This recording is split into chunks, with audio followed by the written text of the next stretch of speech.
अस्सलामुअलैकुम नाजरीन। नाजरीन अज मैं एक छोटी जी नज़म लैके आया जो कि एक पैगाम है उन्होंने सियासतदाना ਲਈ जो कि अज साड़ी गल नहीं सुनते।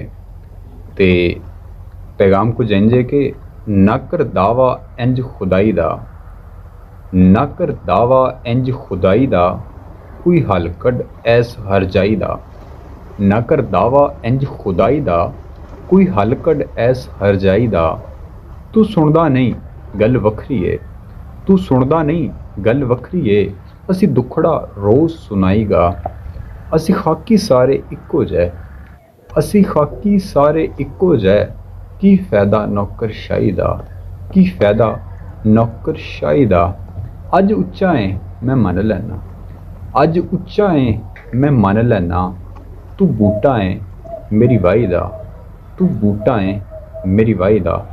नाज़रीन इस नज़म के आखिरी शेर नूं अगर गौर नाल वेखो तो चाहे कोई किड्डा वड्डा सियासतदान है उन्होंने एक बीज की जरूरत होंदी है एक वड्डा तनावर दरख्त बनने लई।